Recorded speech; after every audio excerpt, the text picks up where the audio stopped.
Hi guys, it's Chef Sue and I'm back again with another amazing video. In this video, I will show you how to make very soft, yummy akara or kosai or beans cake. Growing up, this is what almost every Nigerian household had as breakfast, especially on the weekends. Let's get started. I'll add 2 cups of beans to a bowl. You can use white or brown beans. I'll add some water and let it soak for about 10 to 15 minutes before removing the skin. Soaking makes the skin come off easier. After soaking, I'll use my blender to take out the peels. I'll add my beans to my blender, add a bit of water and go ahead and pulse it a bit. You don't want to blend it. Remember, the goal is to take out the peel. After pulsing, it's time to take out the skin of the beans. Turn it all into a bowl, add enough water. At this point, the skin will all come up at the top and then I'll take out the skin. Another way to take out the skin is by pounding it in your mortar for a bit. The skin will come off that way.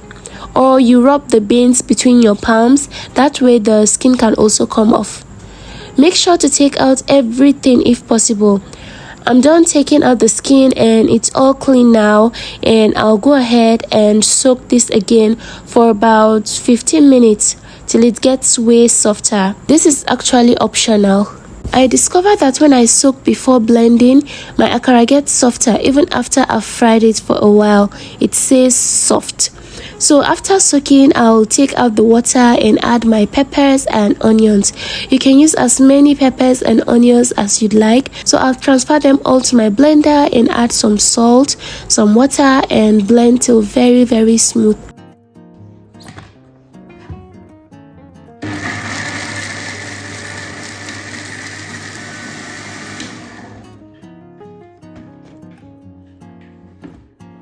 When you are done blending, transfer to a bowl, then use a whisk to mix for about 5 to 10 minutes. Mixing this way makes your akara really soft, light and fluffy.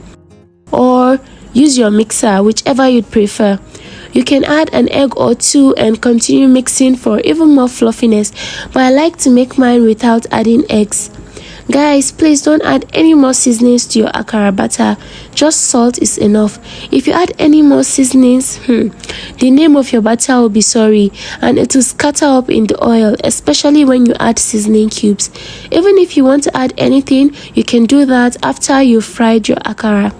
So this is our fluffy batter ready to be fried. I added onions to the oil to flavor it. I'll take the onions out of the oil and go in with the akara batter. See as it comes to the top immediately.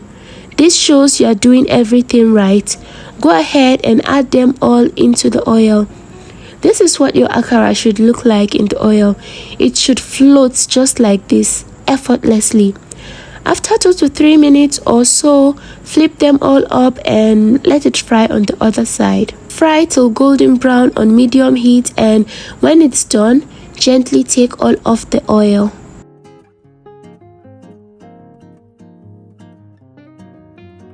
There's our beautiful and yummy akara. So what do you like your akara with?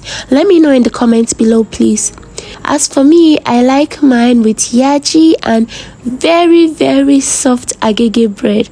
But today I'll take mine with some yaji and Tom Brown cereal. Look how soft this is. Thank you so much for watching. See you in my next one. Bye.